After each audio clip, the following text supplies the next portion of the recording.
The House of the Seven Gables is a clear-eyed and realistic tale of an economy in transition.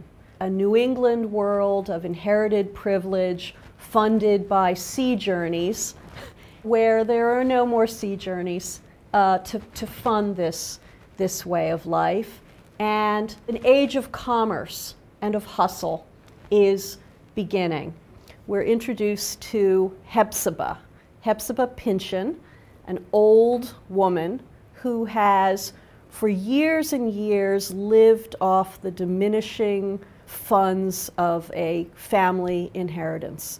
And Hepzibah belongs to a particular stage in American history and to an American elite that's really at its uttering its last gasp. We're introduced to Hepzibah on the morning that she has to do what no lady had ever had to do in her family. That is, she has to work for a living.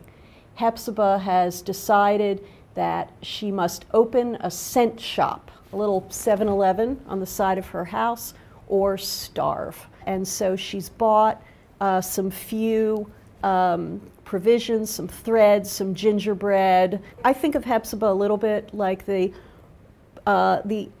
senior citizen who has to go to work in a McDonald's, or those grumpy, client-unfriendly cashiers who at Christmas time one finds in department stores. They're hired for the Christmas rush. They were not suited to this business, but there they are.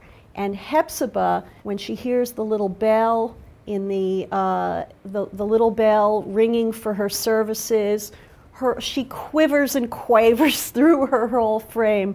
She's so nervous that standing behind the counter, she knocks over various of the sundries she's collected for customers, and Hawthorne gives us this comic, pathetic view of her in her rusty gown with her bony old buttocks in the air as she scrabbles on the ground for the marbles and spools of thread she's lost. And so what one can get from Hawthorne, as from no other American writer, is what it feels like to have hit bottom, helping us to sympathize with a person who has hit rock bottom, whose life suddenly and irrevocably has been changed.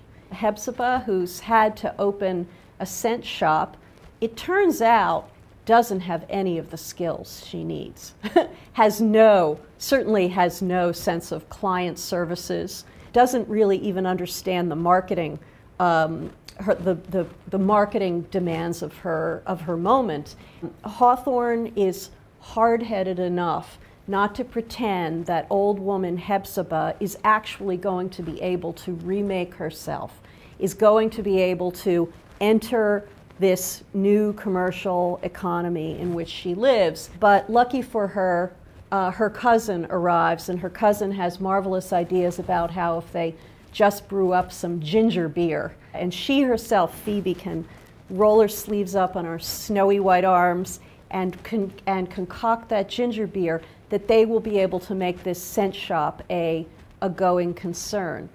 And what the House of the Seven Gables tells us is that an older generation's ways will recede into the past, and that with luck, a newer generation's initiative and energy will not only deliver society to the next stage, but also actually provide a bit of a safety net for that prior generation. And so I do think that Hawthorne is describing succession, natural succession, and insisting that at moments of change we actually have to look to the next generation.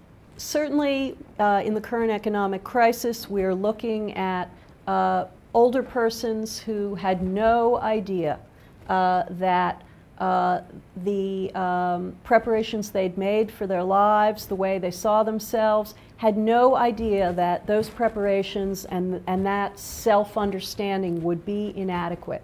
Hawthorne's clear-eyed, unsentimental, and yet deeply sympathetic and compassionate view of what it is to be older, what it is to be older and unequipped for the present day, I think is invaluable, and a text that, since it's available for free, and one can read it on one's smartphone, I think that we should all be reading The House of the Seven Gables.